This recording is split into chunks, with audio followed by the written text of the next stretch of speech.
Hi friends, welcome back to our YouTube channel. మీరు చూస్తున్నారు ఇమ్మో educational world YouTube channel. Friends, ఈ వీడియోలో అయితే మనకు 6th క్లాస్ తెలుగు టెక్స్ట్ బుక్లో ఉన్నటువంటి 60+ మోస్ట్ ఇంపార్టెంట్ క్వశ్చన్స్ని కవర్ చేయడం జరిగింది. సో ఈ వీడియో వచ్చేసి మనకు టీజీడీ సెట్ ఎంట్రన్స్ ఎగ్జామ్కి మరియు తెలంగాణ టెట్ అదేవిధంగా తెలంగాణ డిఎస్సి ఎగ్జామ్కి అయితే చాలా యూజ్ అవుతుంది. సో మీరైతే మన వీడియోని స్కిప్ చేయకుండా ఎండ్ వరకు చూడండి. Let us dive into our topic. Question number 1. వందనాలు వందనాలు అభినందన చందనాలివే అనే గేయాన్ని రాసినవాడు. సో ఇక్కడ ఆప్షన్స్లో మనకు సినారే, గురజాడ, శేషం లక్ష్మీనారాయణ, రాయప్రోలు. సో ఇక్కడ రైట్ ఆన్సర్ వచ్చేసి మనకు శేషం లక్ష్మీనారాయణ. సెకండ్ క్వశ్చన్, అభినందన పాఠ్యభాగం ఏ ప్రక్రియకు చెందినది? ఆప్షన్స్లో మనకు గేయ కవిత, వచన కవిత, అనువాద కవిత, పద్య కవిత. అభినందన పాఠ్యభాగం వచ్చేసి మనకు గేయ కవిత ప్రక్రియకైతే చెందినది. థర్డ్ క్వశ్చన్, జై జవాన్ జై కిసాన్ అనే నినాదం ఇచ్చిన వారు? ఆప్షన్స్లో మనకు నెహ్రూ, తిలక్, లాల్ బహదూర్ శాస్త్రి, గాంధీజీ. సో ఇక్కడ మనకు రైట్ ఆన్సర్ వచ్చేసి లాల్ బహదూర్ శాస్త్రి గారు అయితే మనకు జై జవాన్ జై కిసాన్ అనే నినాదం అయితే ఇవ్వడం జరిగింది. ఫోర్త్ క్వశ్చన్, దేశానికి వెన్నెముక్క వంటి వారు ఎవరు? సో ఇక్కడ ఆప్షన్స్లో మనకు రైతు, సైనికుడు, ఉపాధ్యాయుడు, ఆర్థికవేత్త. దేశానికి వెన్నెముక్క వంటి వారు ఎవరంటే మనకు రైతులని చెప్పవచ్చు. ఫిఫ్త్ క్వశ్చన్, స్నేహబంధం పాఠ్యభాగం ఈ ప్రక్రియకు చెందును? ఆప్షన్స్లో మనకు నీతి కథ, పీఠిక, గేయ కవిత అండ్ వచన కవిత. ఇక్కడ మనకు రైట్ ఆన్సర్ వచ్చేసి నీతి కథ అని చెప్పవచ్చు. స్నేహబంధం పాఠ్యభాగం వచ్చేసి మనకు నీతి కథ ప్రక్రియకైతే చెందినది. సిక్స్త్ క్వశ్చన్, వేటగాడు వస్తున్నాడు వడివడిగా నడవండి అని స్నేహితులను తొందర పెట్టింది ఎవరు? ఆప్షన్స్లో మనకు జింక, తాంబేలు, ఎలుక, కాకి. రైట్ ఆన్సర్ వచ్చేసి ఇక్కడ మనకు కాకి అని చెప్పవచ్చు. వేటగాడు వస్తుండు వడివడిగా నడవండి అని స్నేహితులను తొందర పెట్టింది ఎవరు అంటే కాకి. సెవెంత్ క్వశ్చన్, ప్రత్యేక అవసరాలు ఉన్న పిల్లలను కలిసి వాళ్ళలో ఆత్మవిశ్వాసం నింపిన వారు ఎవరు? ఆప్షన్స్లో మనకు Helen Keller, Louis Braille and Mother Teresa మరియు జెనీవా. సో ఇక్కడ మనకు రైట్ ఆన్సర్ వచ్చేసి హెలెన్ కెల్లర్ అని చెప్పవచ్చు. ఎయిత్ క్వశ్చన్, స్నేహబంధం పాఠ్యభాగంలో జింక నేర్చుకున్న భాష ఏది? ఇక్కడ మనకు ఆప్షన్స్లో సంస్కృతం, ప్రాకృతం, అరబీ మరియు మానవ భాష. సో ఇక్కడ మనకు రైట్ ఆన్సర్ వచ్చేసి మానవ భాష అని చెప్పవచ్చు. స్నేహబంధం పాఠ్యభాగంలో జింక నేర్చుకున్నటువంటి భాష వచ్చేసి మనకు మానవ భాష. నైన్త్ క్వశ్చన్, వర్షం పాఠ్యభాగ రచయిత ఎవరు? వర్షం పాఠ్యభాగ రచయిత ఎవరు? సో ఇక్కడ మనకు ఆప్షన్స్లో వచ్చేసి నంబి శ్రీధర్రావు అండ్ పల్లా దుర్గయ్య మరియు సినారే అదేవిధంగా కౌకుట్ల నారాయణరావు. సో ఇక్కడ మనకు రైట్ ఆన్సర్ వచ్చేసి పల్లా దుర్గయ్య. సో పల్లా దుర్గయ్య అనేవారు వర్షం అనే పాఠ్యభాగం అయితే రచించడం జరిగింది. 10th క్వశ్చన్, వస్తు వైవిధ్యం కలిగిన ఖండికలతో కూడిన ఉన్న కావ్యాన్ని ఏమంటారు? వస్తు వైవిధ్యం కలిగిన ఖండికలతో కూడి ఉన్న కావ్యాన్ని ఏమంటారు? సో ఇక్కడ మనకు ఆప్షన్స్లో ఖండకావ్యం, వచన కవిత, అనువాద కవిత మరియు గేయ కవిత. ఇక్కడ రైట్ ఆన్సర్ వచ్చేసి మనకు ఖండకావ్యం. 11th క్వశ్చన్, ఈ కింది వాణిలో పల్లా దుర్గయ్య రచన కానిది ఏది? సో ఇక్కడ మనకు పల్లా దుర్గయ్య గారి రచన కానటువంటిది ఏది అని అడగడం జరిగింది. సో ఇక్కడ మనకు ఆప్షన్స్లో వచ్చేసి పాలవెల్లి, గంగిరెద్దు మరియు జలగీతం అదేవిధంగా ప్రబంధ వాజ్మయం వికాసం. సో ఇక్కడ మనకు పల్లా దుర్గయ్య గారి రచన కానటువంటిది ఏదైనా ఉందంటే అది జలగీతం అని చెప్పవచ్చు. So right answer is third one. 12th question, 16వ శతాబ్ది ఎందలి ప్రబంధ వాజ్మయం తద్వికాసం అనే అంశంపై పరిశోధన పల్లా దుర్గయ్య ఏ యూనివర్సిటీలో చేశారు? సో ఇక్కడ మనకు ఆప్షన్స్లో వచ్చేసి Kakatiya university, Osmania university, Nehru university మరియు ఎస్కేయు యూనివర్సిటీ. సో ఇక్కడ మనకు రైట్ ఆన్సర్ వచ్చేసి ఇక్కడ మనకు ఉస్మానియా యూనివర్సిటీ అని చెప్పవచ్చు. 13th క్వశ్చన్, అంబేద్కర్కు కెలుస్కర్ బహుమతిగా ఇచ్చిన గ్రంథం ఏది? సో అంబేద్కర్ గారికి అయితే మనకు కెలుస్కర్ గారు ఒక బహుమతిని అయితే ఇవ్వడం జరిగింది. ఆ ఇచ్చినటువంటి గ్రంథం పేరు ఏది అని ఇక్కడ అడగడం జరుగుతుంది. సో ఇక్కడ మనకు ఆప్షన్స్లో వచ్చేసి గాంధీజీ జీవిత చరిత్ర మరియు శివాజీ జీవిత చరిత్ర మరియు గౌతమ బుద్ధుని జీవిత చరిత్ర అండ్ రామకృష్ణ పరమహంస గారి జీవిత చరిత్ర. సో ఇక్కడ మనకు రైట్ ఆన్సర్ వచ్చేసి మనకి ఇక్కడ గౌతమ బుద్ధుని జీవిత చరిత్ర అయితే అనే గ్రంథం అయితే మనకు కెలుస్కర్ గారు అంబేద్కర్ గారికి అయితే బహుమానంగా ఇవ్వడం జరిగింది. సో ఇక్కడ మనకు రైట్ ఆన్సర్ వచ్చేసి థర్డ్ వన్. 14th క్వశ్చన్, స్వేచ్ఛ, సమానత్వం, సౌభ్రత్వం అనే విలువైన మాటల్ని అంబేద్కర్ ఏ మతం నుండి గ్రహించాడు? సో ఇక్కడ మనకు అంబేద్కర్ గారు అయితే మనకు స్వేచ్ఛ, సమానత్వం, సౌభ్రత్వం అనే విలువైన మాటల్ని ఏ మతం నుండి గ్రహించడం జరిగిందని ఇక్కడ అడగడం జరుగుతుంది. సో ఇక్కడ మనకు ఆప్షన్స్లో వచ్చేసి బౌద్ధ మతం అండ్ జైన మతం మరియు చార్వాకం మరియు వీరశైవం. సో ఇక్కడ రైట్ ఆన్సర్ వచ్చేసి మనకు బౌద్ధ మతం అని చెప్పవచ్చు. ఎక్కువ కాలం నిలకడ లేకుండా ఉండే సిరి ఏది? సో ఇక్కడ మనకు 15th క్వశ్చన్లో అయితే ఎక్కువ కాలం నిలకడగా లేకుండా ఉండే సిరి ఏది? సో ఇక్కడ మనకు ఆప్షన్స్లో వచ్చేసి మనకు ధనవంతుని సిరి మరియు సౌభాగ్యవంతుని సిరి మరియు నడుమంత్రపు సిరి, రాజుగారి సిరి. ఎక్కువ కాలం నిలకడ లేకుండా ఉండే సిరి ఏదైనా ఉందంటే అది సౌభాగ్యవంతుని సిరి అని చెప్పవచ్చు. సో రైట్ ఆన్సర్ వచ్చేసి ఇక్కడ మనకు సెకండ్ వన్. 16th క్వశ్చన్, లేఖ పాఠ్య భాగంలో లేఖ రాసిన వారు ఎవరు? ఇక్కడ మనకు ఆప్షన్స్లో ఎస్ శైలజ, పద్మ మరియు రుక్మిణి, అదేవిధంగా సింధూర. సో ఇక్కడ మనకు రైట్ ఆన్సర్ వచ్చేసి మనకు ఎస్ శైలజ అని చెప్పవచ్చు. లేఖ పాఠ్య భాగంలో లేఖ రాసిన వారు ఎస్ శైలజ.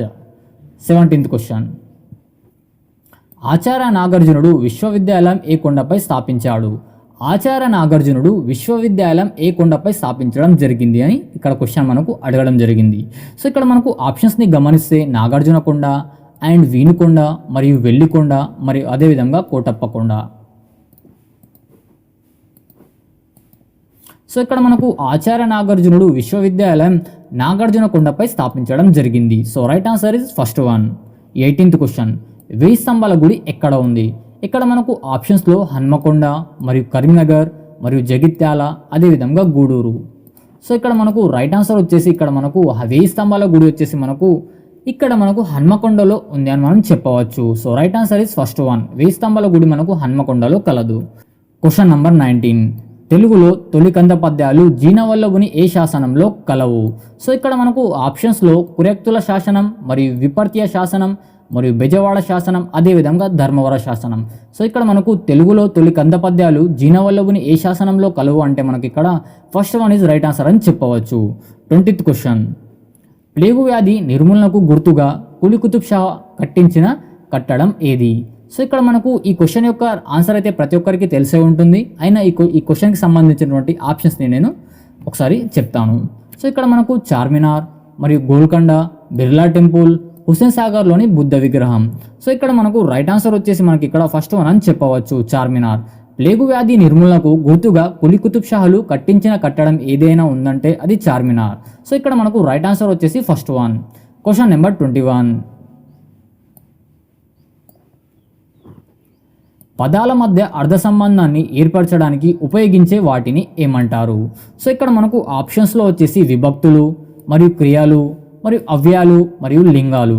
సో ఇక్కడ మనకు రైట్ ఆన్సర్ వచ్చేసి విభక్తులు అని చెప్పవచ్చు. పదాల మధ్య అర్థ సంబంధాన్ని ఏర్పరచడానికి ఉపయోగించే వాటిని విభక్తులు అంటారు. అంటే ఒక పదానికి మరియు ఇంకో పదానికి మధ్య సంబంధాన్ని ఏర్పరిచే వాటిని విభక్తులు అంటారు. 22 క్వశ్చన్, మకుట నియమం మరియు సంఖ్యా నియమం గల సాహితీ ప్రక్రియ ఏది? సో ఇక్కడ మనకు ఆప్షన్స్లో వచ్చేసి ఇక్కడ గజల్ మరియు నాని మరియు హైకు మరియు శతకం. సో ఇక్కడ మనకు రైట్ ఆన్సర్ వచ్చేసి శతకం అని చెప్పవచ్చు. మకుట నియమం మరియు సంఖ్యా నియమం గల సాహితీ ప్రక్రియ ఏది అంటే అది శతకం. క్వశ్చన్ నెంబర్ 23, సుమతి శతకం, నీతిశాస్త్ర, ముక్తావళి గ్రంథాలను రాసినవాడు? సుమతి శతకం మరియు నీతిశాస్త్ర, ముక్తావళి గ్రంథాలను రాసినవాడు ఎవరు? సో ఇక్కడ మనకు ఆప్షన్స్లో బద్దెన మరియు మరద వెంకయ్య మరియు భద్రభూపాలుడు. అండ్ ఫోర్త్ ఆప్షన్ వచ్చేసి మనకు 1 మరియు 3. సో ఇక్కడ సుమతి శతకం, నీతిశాస్త్ర, ముక్తావళి గ్రంథాలను రాసిన వారు వచ్చేసి మనకు 1 మరియు 3 అంటే ఇక్కడ బద్దెన మరియు భద్రభూపాలుడు అని చెప్పవచ్చు. సో ఇక్కడ మనకు రైట్ ఆన్సర్ వచ్చేసి ఫోర్త్ వన్. క్వశ్చన్ నెంబర్ 24, ఈ క్రింది వాణిలో కౌకుట్ల నారాయణరావు రాసిన శతకం ఏది? సో ఇక్కడ మనకు ఈ క్రింది వాణిలో కౌకుట్ల నారాయణరావు రాసిన శతకం ఏది అని అడగడం జరిగింది. సో ఆప్షన్స్ని గమనిస్తే ఇక్కడ మనకు భవ్యచరిత శతకం మరియు భారత సింహ శతకం, ప్రభుతానాయ శతకం మరియు గాంధీ తాత శతకం. సో ఇక్కడ మనకు రైట్ ఆన్సర్ వచ్చేసి థర్డ్ వన్ అని చెప్పవచ్చు. ఈ క్రింది వాణిలో కౌకుట్ల నారాయణరావు రాసిన శతకం ఏదైనా ఉందంటే అది మనకు ప్రభుతనయ శతకం అని చెప్పవచ్చు. క్వశ్చన్ నెంబర్ 25, శిరీషన్ హల్ కృష్ణమాచార్యులు రాసిన ఖండకావ్యం ఏది? సో ఇక్కడ మనకు ఆప్షన్స్లో రత్నమాల మరియు హిమబిందువు మరియు పంచజన్యం మరియు రత్నబిందువు. సో ఇక్కడ మనకు రైట్ ఆన్సర్ వచ్చేసి రత్నమాల అని చెప్పవచ్చు. శిరీషణ హల్ కృష్ణమాచార్యులు రాసిన ఖండకావ్యం వచ్చేసి మనకు రత్నమాల. క్వశ్చన్ నెంబర్ 26, కొడుకులు పుట్టారంటుచు నెడ్తు రవివేకుల్ అనే పద్యాన్ని రాసిన శతక కవి ఎవరు? కొడుకులు పుట్టారంటచు నెడ్తు రవివేకుల్ అనే పద్యాన్ని రాసిన శతక కవి ఎవరు? సో ఇక్కడ మనకు ఆప్షన్స్లో బద్దెన్న, దురజటి, మరి ఏనుగు లక్ష్మణ కవి, టివి నారాయణ. సో ఇక్కడ మనకు రైట్ ఆన్సర్ వచ్చేసి మనం సెకండ్ వన్ అని చెప్పవచ్చు. ఈ అనే పద్యాన్ని రాసిన వారు వచ్చేసి మనకు దుర్జటి అని చెప్పవచ్చు. కాలనాగు అనగా ఎవరు? సో ఇక్కడ మనకు ఆప్షన్స్లో నల్లత్రాచు, కోడెనాగు, కొండనాగు, పిల్లనాగు. సో ఇక్కడ మనకు కాలనాగు అనగా నల్లత్రాచు అని చెప్పవచ్చు. So right answer is first one. Question number 28. లింగ కామ వచన కామ విభక్తులు కాని పదాలను ఏమంటారు? లింగ వచన విభక్తులు కాని పదాలను ఏమంటారు? ఆప్షన్స్లో మనకు అవ్యాలు, మరియు విశేషణాలు, మరియు విశేషయాలు, మరియు క్రియలు. లింగ వచన విభక్తులు కాని పదాలను అవ్యాలు అంటారు. Question number 29. పోతన బాల్యం వానమామలే వరదాచార్యులు రాసిన పోతన చరిత్రములోని ఏ అశ్వాసనం నుండి గ్రహించబడినది? పోతన బాల్యం వానమామలే వరదాచార్యులు రాసిన పోతన చరిత్రములోని ఏ అశ్వాసము నుండి గ్రహించబడినది? సో ఇక్కడ ఆప్షన్స్ని గమనిస్తే ప్రథమాశ్వాసనము, మరియు ద్వితీయాశ్వాసనము, తర్వాత తృతీయాశ్వాసనము, మరియు చతుర్థాశ్వాసనము. సో ఇక్కడ మనకు రైట్ ఆన్సర్ వచ్చేసి ప్రథమాశ్వాసనం నుండి గ్రహించబడిందిగా చెప్పవచ్చు. Question number 30. వానమాములే వరదాచార్యులు రాసిన రచనలు ఏవి? సో ఆప్షన్స్ని గమనిస్తే పోతన చరిత్రము, మరియు మణిమాల, అదేవిధంగా సూక్తి వైజయంతి, మరియు పైవన్ని. సో ఇక్కడ మనకు రైట్ ఆన్సర్ వచ్చేసి పైవన్ని చెప్పవచ్చు. వానమాములే వరదాచార్యులు రాసిన రచనలు వచ్చేసి మనకు పోతన చరిత్రము, మరియు మణిమాల, సూక్తి వైజయంతి వంటి రచనలు అయితే రాయడం జరిగింది. సో రైట్ ఆన్సర్ వచ్చేసి ఫోర్త్ ఆప్షన్ పైవన్ని. 31th question. పుస్తకం అనే పదానికి వికృతి ఏది? సో ఆప్షన్స్లో మనకు పుస్తకం, పొత్తం, పుస్తకం, మరియు పూనకం. సో ఇక్కడ మనకు రైట్ ఆన్సర్ వచ్చేసి పొత్తం అని చెప్పవచ్చు. పుస్తకం అనే పదానికి వికృతి పదం వచ్చేసి పొత్తం. 32 క్వశ్చన్. నామవాచనికి బదులుగా వాడేది ఏది? సో ఇక్కడ మనకు ఆప్షన్స్లో అవ్యయం, మరియు లింగం, విశేషణం, సర్వనామం. సో ఇక్కడ మనకు రైట్ ఆన్సర్ వచ్చేసి సర్వనామం అని చెప్పవచ్చు. నామవాచకానికి బదులుగా సాధారణంగా మనం సర్వనామం అయితే వాడడం జరుగుతుంది. So right answer is fourth one. Question number 33. Pothana మనసులో ఎవరిని పూజించాలనే భావన కలుగుతుంది? పోతనకి మనసులో ఎవరిని పూజించాలనే భావన కలుగుతుంది? సో ఇక్కడ మనకు ఆప్షన్స్ని గమనిస్తే విష్ణుదేవుడు, మరియు ఇంద్రుడు, మరియు రామదేవుడు, మరియు శివదేవుడు. సో ఇక్కడ మనకు రైట్ ఆన్సర్ వచ్చేసి ఇక్కడ మనకు శివుడిని అయితే పూజించాలని పోతన మనసులో అయితే కోరిక అనేది కలగడం జరుగుతుంది. So right answer is fourth one. Question number 34. ఉర్తసాయం పాఠభాగ రచయిత ఎవరు? ఆప్షన్స్ని గమనిస్తే ఇక్కడ మనకు పోతన్న, మరియు శ్రీనాథుడు, గోనబూదారెడ్డి, పాల్కురికి సోమనాథ. సో ఇక్కడ మనకు ఉర్తసాయం పాఠభాగ రచయిత వచ్చేసి మనకు గోనబూదారెడ్డి గారు. Question number 35. తొలి తెలుగు రామాయణం ఏది? ఆప్షన్స్లో మనకు ముల్ల రామాయణం, భాస్కర రామాయణం, రంగనాథ రామాయణం, వశిష్ఠ రామాయణం. సో ఇక్కడ మనకు రైట్ ఆన్సర్ వచ్చేసి రంగనాథ రామాయణం అని చెప్పవచ్చు. సో ఈ రంగనాథ రామాయణం అయితే మనం తొలి తెలుగు రామాయణం అని చెప్పవచ్చు. Question number 36. గోనబూదారెడ్డి ఎవరికి సామంతరాజు? సో ఇక్కడ ఆప్షన్స్ని కనుక గమనిస్తే ఇక్కడ మనము కాకతీయులకు, మరియు శాతవాహనులకు, మరియు పల్లవులకు, అదేవిధంగా చోళులకు. సో గోనబూదారెడ్డి గారు వచ్చేసి మనకు ఎవరికి సామంతులు అంటే కాకతీయులకు సామంతులుగా ఉండేవారు. Question number 37. ఉర్తసాయం పాఠ్యభాగం ఏ ప్రక్రియకు చెందును? ఆప్షన్స్ని గమనిస్తే వచన కవిత, ద్విపాద, కథ, నాటిక. సో ఇక్కడ రైట్ ఆన్సర్ వచ్చేసి మనకు ద్విపాద ప్రక్రియకు అయితే చెందును. Question number 38. వారధి నిర్మాణానికి తన సాయంగా ఉడత ఏమి తెచ్చింది? ఆప్షన్స్ని గమనిస్తే మట్టి, నీళ్లు, ఇసుక, ఇటుక. సో వారధి నిర్మాణానికి తన సాయంగా ఉడత వచ్చేసి మనకు ఇసుకనైతే తేవడం జరుగుతుంది. So right answer is third one, ఇసుక. Question number 39. ఉడతను శ్రీరాముని దగ్గరకు తెచ్చిన వారు ఎవరు? సో ఇక్కడ ఆప్షన్స్లో హనుమంతుడు, లక్ష్మణుడు, సుగ్రీవుడు, మరియు విభీషణుడు. రైట్ ఆన్సర్ వచ్చేసి ఇక్కడ మనకు థర్డ్ వన్. ఉడతను శ్రీరాముని దగ్గరకు తెచ్చిన వారు వచ్చేసి మనకు సుగ్రీవుడు. Question number 40. పూర్వం ఉజ్జయిని నగరాన్ని పాలించిన రాజు ఎవరు? ఆప్షన్స్లో విక్రమార్కుడు, ధనపాలుడు, విశ్వకర్మ, రాజేంద్రుడు. సో ఇక్కడ రైట్ ఆన్సర్ వచ్చేసి పూర్వం ఉజ్జయిని నగరాన్ని పాలించిన రాజు వచ్చేసి మనకు విక్రమార్కుడు. Question number 41. శ్రీరాముని వంశం ఏది? శ్రీరాముని వంశం ఏది? సో ఇక్కడ మనకు ఆప్షన్స్లో వచ్చేసి పురువంశం అండ్ సూర్యవంశం మరియు చంద్రవంశం, అదేవిధంగా కురువంశం. సో ఇక్కడ మనకు రైట్ ఆన్సర్ వచ్చేసి శ్రీరాముని వంశం వచ్చేసి సూర్యవంశం. Question number 42. చెరువు పాఠ్యభాగం ఈ ప్రక్రియకు చెందుతుంది. సో ఆప్షన్స్లో స్వాగతం, వ్యాసం, యత్రరచన మరియు లేఖ. రైట్ ఆన్సర్ వచ్చేసి మనకు స్వాగతం అని చెప్పవచ్చు. చెరువు పాఠ్యభాగం వచ్చేసి మనకు స్వాగతం అనే ప్రక్రియకు అయితే చెందుతుంది. Question number 43. స్వాగతం ఏ పురుషలో ఉంటుంది? ఇక్కడ మనకు ఆప్షన్స్లో ఉత్తమ, మధ్యమ, ప్రథమ, పైవన్ని. రైట్ ఆన్సర్ వచ్చేసి ఇక్కడ మనకు ఉత్తమ అనే పురుషలో అయితే ఉండడం జరుగుతుంది. Question number 44. వర్షాలు పడనప్పుడు పండితులు చెరువుగట్టపై ఏ గ్రంథాన్ని పఠిస్తారు? ఇక్కడ ఆప్షన్స్లో రామాయణం, భాగవతం, విరాట పర్వం, భగవద్గీత. వర్షాలు పడనప్పుడు పండితులు చెరువుగట్టపై వచ్చేసి మనకు ఇక్కడ విరాట పర్వం అయితే చదవడం జరుగుతుంది. తద్వారా మనకు వర్షాలు అనేవి సకాలంలో పడతాయి. అంటే మనకు చెరువుగట్టపై ఈ గ్రంథాన్ని చదవడం ద్వారా పండితుల యొక్క నమ్మకం ఏమిటంటే మనకు వర్షం కురుస్తుందని వారి యొక్క నమ్మకం. Question number 45.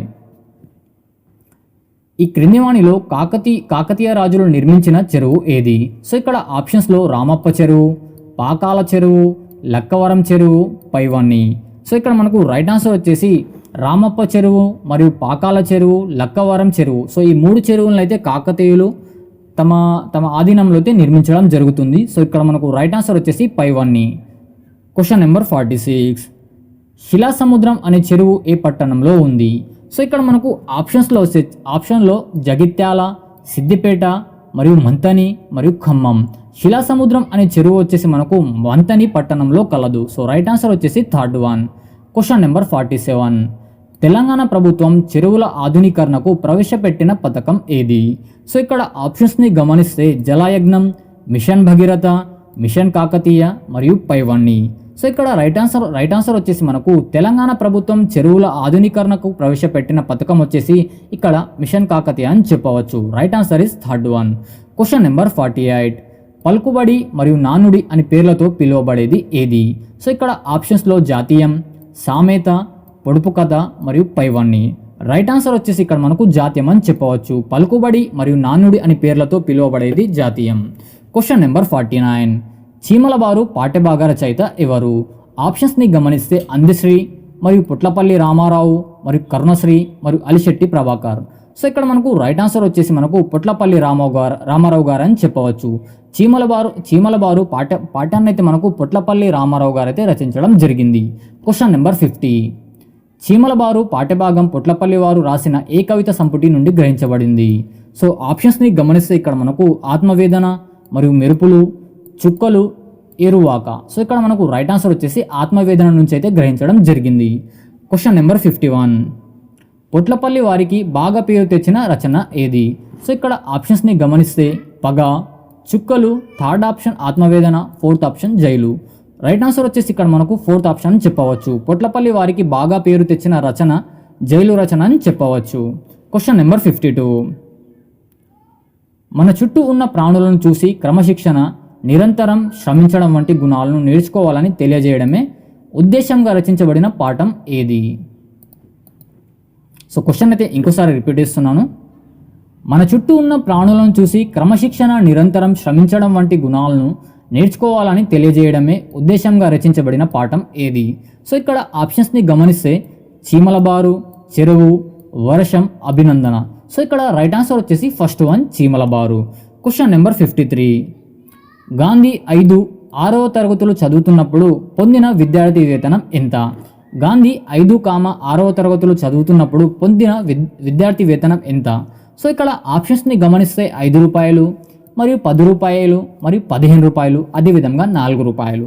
సో ఇక్కడ రైట్ ఆన్సర్ వచ్చేసి మనకు 4 రూపాయలు అని చెప్పవచ్చు. Question number 54. ఈ క్రింది వాణిలో గాంధీజీ ఆత్మకథ ఏది? సో సత్యశోధన మరియు లోపలి మనిషి మరియు మై ఆటోగ్రాఫ్ మరియు సేవ్ ఇండియా. సో ఇక్కడ రైట్ ఆన్సర్ వచ్చేసి మనకు సేవ్ ఇండియాగా చెప్పవచ్చు. Question number 55. బాలనాగమ్మ కుమారుడు ఎవరు? సో ఇక్కడ మనకు ఆప్షన్స్లో వచ్చేసి బాలవద్దిరాజు మరియు బాలసుకుమారుడు మరియు కార్యవద్దిరాజు మరియు నవసిద్ధిరాజు. సో ఇక్కడ మనకు రైట్ ఆన్సర్ వచ్చేసి బాలనాగమ్మ కుమారుడు వచ్చేసి బాలవద్దిరాజుగా చెప్పవచ్చు. Question number 56. బాలనాగమ్మ పాఠ్యభాగం ఈ ప్రక్రియకు చెందును. ఆప్షన్స్లో మనకు జానపద కథ, జానపద గేయం, వచన కవిత, నాటకం. ఇక్కడ రైట్ ఆన్సర్ వచ్చేసి మనకు బాలనాగమ్మ పాఠ్యభాగం వచ్చేసి జానపద ప్రక్రియకైతే చెందును. Question number 57. మున్నూరు, నన్నూరు, ఐనూరు, ఇన్నూరు వంటి సంఖ్యా వాచకాలు ఏ ప్రాంతంలో వ్యవహరిస్తారు? సో క్వశ్చన్ అయితే ఇంకోసారి రిపీట్ చేస్తున్నాను. మున్నూరు, నన్నూరు, ఐన్నూరు మరియు ఇన్నూరు వంటి సంఖ్యావాచకాలు ఏ ప్రాంతంలో వ్యవహరిస్తారు? సో ఆప్షన్స్లో ఇక్కడ మనకు వచ్చేసి తెలంగాణ మరియు రాయలసీమ, అదేవిధంగా కోస్తాంధ్ర మరియు ఉత్తరాంధ్ర. సో ఇక్కడ రైట్ ఆన్సర్ వచ్చేసి మనకి ఇక్కడ రాయలసీమగా చెప్పవచ్చు. So right answer is Rayalaseema. Second one. జానపద కథలకు మరొక పేరు ఏమిటి? ఆప్షన్స్ని గమనిస్తే ఇక్కడ మనకు ఊకుడు కథలు, సాహస కథలు, బేతాళ కథలు, పైవన్నీ. ఇక్కడ రైట్ ఆన్సర్ వచ్చేసి మనకు జానపద కథలకు మరొక పేరు వచ్చేసి మనకు ఊకుడు కథలు. Question number 59. పల్లెటూరి పిల్లగాడ పాఠ్యభాగం ఏ ప్రక్రియకి చెందినది? ఆప్షన్స్లో గేయ కవిత, గజల్, వచన కవిత, పాట. సో రైట్ ఆన్సర్ ఇక్కడ రైట్ ఆన్సర్ వచ్చేసి మనకు పాట కవిత పాఠ్య ప్రక్రియకి అయితే చెందిందిగా చెప్పవచ్చు. పల్లెటూరి పిల్లగాడ పాఠ్యభాగం వచ్చేసి మనకు పాఠ్య ప్రక్రియకి అయితే చెందింది. Question number 60. హనుమంతు గారు ఏ కళారూపాల ద్వారా ప్రజలను చైతన్యపరిచారు? ఇక్కడ మనకు ఆప్షన్స్లో వచ్చేసి యక్షగానం మరియు బుర్రకథ మరియు చైతన్య గీతాలు, పైవన్నీ. సో రైట్ ఆన్సర్ వచ్చేసి ఇక్కడ మనకు యక్షగానం ద్వారా కూడా వారు ప్రజలను అయితే చైతన్యపరచడం జరిగింది, మరియు అదేవిధంగా బుర్ర కథల ద్వారా కూడా ప్రజలను అయితే వారు చైతన్యపరచడం జరిగింది, మరియు చైతన్య గీతాల ద్వారా కూడా వారు ప్రజలను అయితే చైతన్యపరచడం జరిగింది. సో ఇక్కడ రైట్ ఆన్సర్ వచ్చేసి మనకు పైవన్నీ చెప్పవచ్చు. So right answer is fourth one. Question number 61. పాలేరు రిజర్వాయర్లో చేపలు పట్టే పల్లెవాడు ఎవరు? సో ఇక్కడ మనకు ఆప్షన్స్లో గంగయ్య గారు, మరియు ముదునయ్య, మరియు నరసయ్య, మరియు రాజయ్య. సో ఇక్కడ మనకు రైట్ ఆన్సర్ వచ్చేసి ముదునయ్య అని చెప్పవచ్చు. Question number 62. గంగయ్య స్వగ్రామం ఒరిస్సాలోని ఏ పట్టణంలో కలదు? సో ఆప్షన్స్లో కోరాపుట్, మరియు గంజాం, మరియు భువనేశ్వర్, మరియు బరంపూర్. సో ఇక్కడ రైట్ ఆన్సర్ వచ్చేసి గంజాం అని చెప్పవచ్చు. గంగయ్య స్వగ్రామం ఒరిస్సాలో మన గంజాం పట్టణంలో కలదు. Question number 63. కాపాడుకుందాం పాఠ్యభాగం ఏ ప్రక్రియకు చెందుతుంది? సో ఇక్కడ ఆప్షన్స్ని గమనిస్తే వచన కవిత, లేఖ, మరియు సంభాషణ, అదేవిధంగా యాత్ర చరిత్ర. సో ఇక్కడ మనకు రైట్ ఆన్సర్ వచ్చేసి మనకు థర్డ్ వన్ అని చెప్పవచ్చు, సంభాషణ. Question number 64. ప్రకృతిని, పర్యావరణాన్ని కాపాడుకోవడమే ధ్యేయంగా రచించబడిన పాఠ్యాంశం ఏది? ప్రకృతిని మరియు పర్యావరణాన్ని కాపాడుకోవడమే ధ్యేయంగా రచించబడిన పాఠ్యాంశం ఏది? సో ఇక్కడ మనకు ఆప్షన్స్లో వర్షం, చీమల బారు, కాపాడుకుందాం, స్నేహబంధం. సో ఇక్కడ మనకు రైట్ ఆన్సర్ వచ్చేసి కాపాడుకుందాం. Question number 65. ఈ క్రింది వాణిలో కోతి ఎత్తుకుపోయినవి ఏ వస్తువులు? సో ఈ క్రింది వాణిలో కోతి ఎత్తుకుపోయినవి ఏ వస్తువులు? సో ఇక్కడ ఆప్షన్స్లో వచ్చేసి మనకు అప్పల గిన్నె, మరియు సెల్ ఫోన్, అదేవిధంగా వంట పాత్ర. అండ్ ఫోర్త్ ఆప్షన్ వచ్చేసి 1 మరియు 2. సో ఇక్కడ రైట్ ఆన్సర్ వచ్చేసి మనకు అప్పల గిన్నె మరియు సెల్ ఫోన్. కోతి మనకు ఎత్తుకుపోయినటువంటి వస్తువులు వచ్చేసి అప్పల గిన్నె మరియు cell phone. So right answer వచ్చేసి మనకు ఫోర్త్ వన్. ఫ్రెండ్స్, ఇప్పటివరకు మన యూట్యూబ్ ఛానల్ని సబ్స్క్రైబ్ చేయకపోతే please do subscribe to our YouTube channel.